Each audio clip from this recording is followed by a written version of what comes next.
সরকারি চাকরির প্রস্তুতি নিচ্ছেন? তাহলে একটা দারুণ খবর আছে। ইন্টেলিজেন্স ব্যুরো, হ্যাঁ, আইবিতে যোগদানের একটা বড় সুযোগ কিন্তু চলে এসেছে। এটা হলো ২০২৫ সালের এমটিএস নিয়োগ, মানে একটা সিকিউরড সরকারি চাকরি পাওয়ার দারুণ সম্ভাবনা। তো চলুন আর দেরি না করে এর সমস্ত খুঁটিনাটি বিষয়গুলো এক এক করে জেনে নেওয়া যাক। তো সবার আগে যে প্রশ্নটা মাথায় আসে সেটা হলো ভ্যাকেন্সি কতগুলো। দেখুন, মোট শূন্যপদ আছে ৩৬২টা। সত্যি বলতে সংখ্যাটা কিন্তু বেশ ভালো, মানে এটা একটা বড় সুযোগ বলাই যায়। তবে হ্যাঁ, একটা কথা মাথায় রাখতে হবে, নোটিফিকেশনে বলা আছে যে এই সংখ্যাটা কিন্তু টেন্টেটিভ, মানে প্রয়োজন হলে এটা বাড়তেও পারে আবার কমতেও পারে। আচ্ছা, পদের নামটা কি? পুরো নাম হল মাল্টিটাস্কিং স্টাফ জেনারেল, বা সংক্ষেপে আমরা যাকে বলি এমটিএসজি। আর এটা একটা জেনারেল সেন্ট্রাল সার্ভিস ক্যাটাগরির চাকরি। গ্রুপ সি পোস্ট, মানে নন গেজেটেড আর নন মিনিস্টেরিয়াল।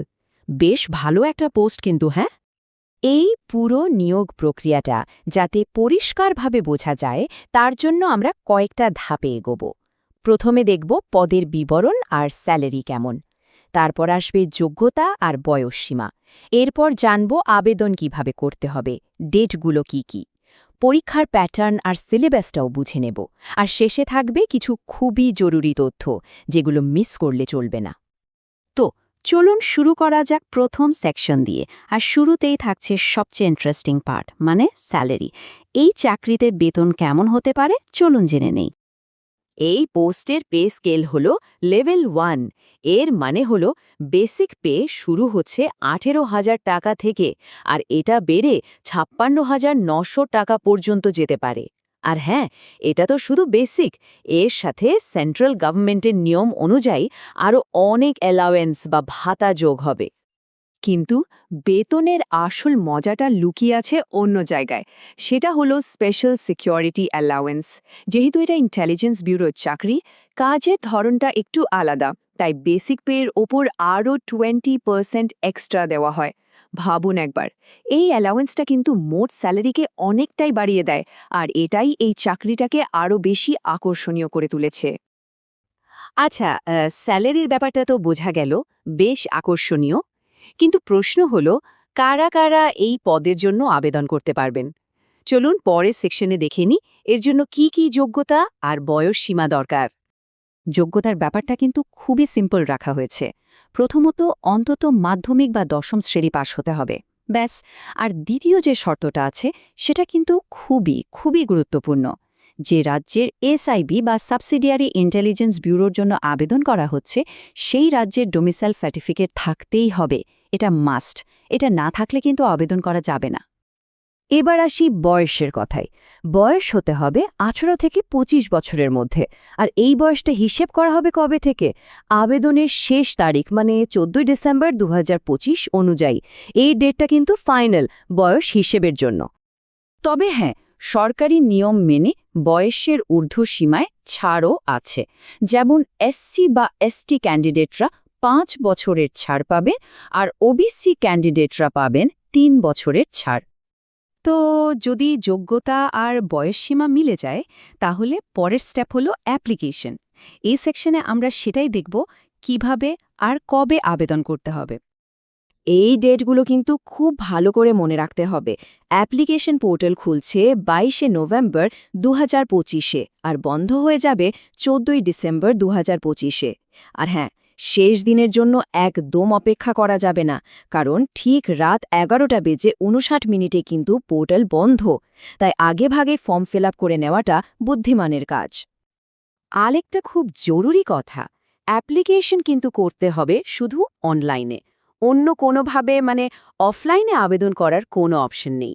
এর জন্য দুটো অফিসিয়াল ওয়েবসাইট আছে।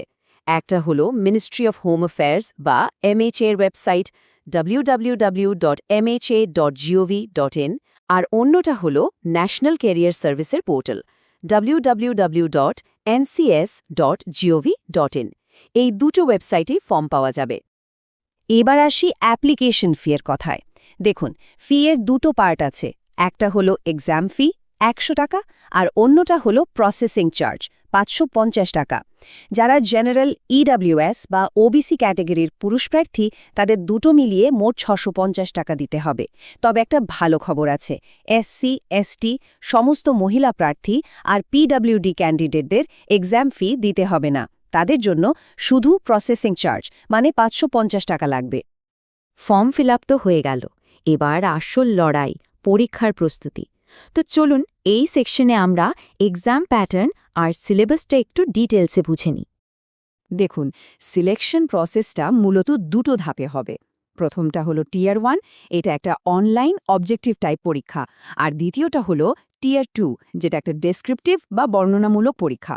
কিন্তু এখানে সবচেয়ে জরুরি যে বিষয়টা মাথায় রাখতে হবে সেটা হলো টিয়ার 2 কিন্তু শুধু কোয়ালিফাইং, মানে ওটাতে শুধু পাস করলেই হবে। ফাইনাল মেরিট লিস্ট তৈরি হবে কিন্তু শুধুমাত্র টিয়ার 1 এর নম্বরের ওপর ভিত্তি করে। তার মানে যা করার ওই টিয়ার 1 পরীক্ষাতেই করে দেখাতে হবে। টিয়ার 1 পরীক্ষাটা হবে মোট 100 নম্বরের, আর নম্বরের বিভাজনটা দেখলেই বোঝা যায় যে কোন বিষয়ে বেশি জোর দিতে হবে। দেখুন, জেনারেল অ্যাওয়ারনেস মানে সাধারণ সচেতনতা, এই অংশেই আছে 40 নম্বর, প্রায় অর্ধেক। এর কারণটা সহজ, আইবির মতো সংস্থায় কাজ করতে হলে চারপাশের জগৎ সম্পর্কে ভালো জ্ঞান থাকাটা খুব দরকার, তাই এই সেকশনটা এত গুরুত্বপূর্ণ। বাকি রইল কোয়ান্টিটেটিভ অ্যাপটিটিউড বা অঙ্ক, রিজনিং আর ইংলিশ ল্যাঙ্গুয়েজ, এই তিনটেতে থাকছে 20 নম্বর করে। তবে একটা ব্যাপারে কিন্তু খুব সাবধান থাকতে হবে, সেটা হলো নেগেটিভ মার্কিং। হ্যাঁ, এখানে নেগেটিভ মার্কিং আছে। প্রত্যেকটা ভুল উত্তরের জন্য 1/4 মানে 0.25 নম্বর কাটা যাবে। তার মানে আন্দাজে উত্তর দেওয়াটা কিন্তু একদমই ঠিক হবে না। যেগুলো একদম কনফার্ম জানা, সেগুলোই উত্তর করা উচিত। যারা টিয়ার 1 কোয়ালিফাই করবেন তাদের জন্য থাকবে টিয়ার 2।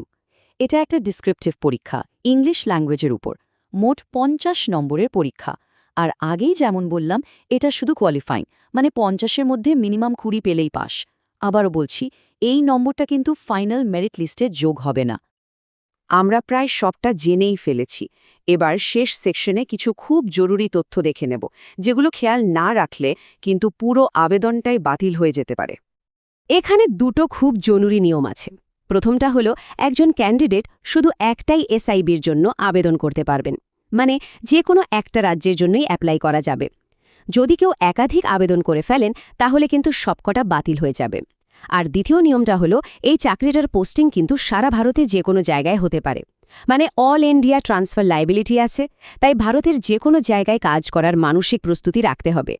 তো এই ছিল ইন্টেলিজেন্স ব্যুরোর এমটিএস নিয়োগ 2025 নিয়ে একটা কমপ্লিট গাইড। দেশের সুরক্ষার মতো একটা গুরুত্বপূর্ণ কাজে নিজেকে যুক্ত করার এটা কিন্তু একটা দারুণ সুযোগ। সব তথ্য তো জানা হয়ে গেল, এখন প্রশ্ন হলো, এই সুযোগটা কাজে লাগানোর জন্য কি আমরা তৈরি? যদি সঠিক প্ল্যানিং করে এগোনো যায় তাহলে সাফল্য কিন্তু আসবেই।